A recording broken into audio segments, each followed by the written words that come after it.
সুপিয়া খাতুন পরিবারের সকল সদস্যদের স্বাগত জানিয়ে আজকের ভিডিওটি শুরু করলাম। আজ আমি চলে এসেছি ডায়মন্ড হারবারে। শহরটি হুগলি নদীর তীরে দক্ষিণ 24 পরগনাতে অবস্থিত। কলকাতা থেকে ডায়মন্ড হারবারের দূরত্ব 52 কিলোমিটার।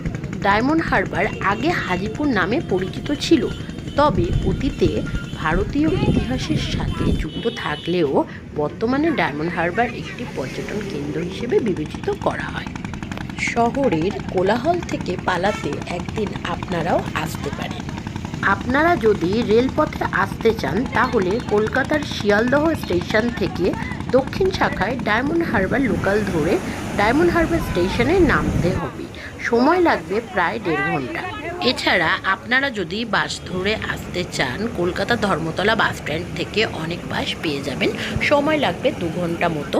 এবার আসা যাক ডায়মন্ড হারবার পিকনিক স্পটে।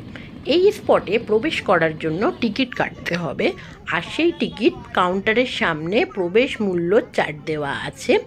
আপনারা প্রবেশ করার সময় ভালো করে দেখে নিয়ে টিকিট কাটবেন। এছাড়া জেটিঘাটের বাইরেই রয়েছে মাছের বাজার। ডায়মন্ড হারবারের নগেন্দ্র বাজার বিশেষ করে ইলিশ মাছের জন্য বিখ্যাত।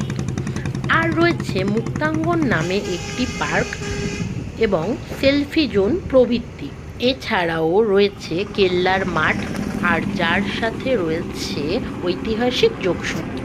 তবে বর্তমানে কেল্লার ভগ্নাবশেষ ছাড়া কিছুই নেই, সমস্ত তলিয়ে গেছে নদী গর্ভে। এই কেল্লাটি চিংড়িখালি নামে পরিচিত। 16 শতাব্দীতে পর্তুগিজ জলদস্যু হারমাদের তৈরি বলে মনে করা হয়। সমস্ত পরিদর্শন করার পর নদীর পাড়ে বসে পড়ি ঘণ্টাখানেকের জন্য। শীতকালের দুপুরে মিষ্টি রোদের অনুভূতি এক অন্যরকম স্বাদ। আর সামনে দিয়ে চলে যাচ্ছে মাছ ধরার বড় বড় ট্রলার। সব মিলিয়ে একটা সুন্দর মুহূর্ত কাটালাম। ভিডিওটি কেমন লাগলো কমেন্ট করে জানাবেন। আজ এই পর্যন্তই শেষ করলাম। আপনারা ভালো থাকবেন, সুস্থ থাকবেন।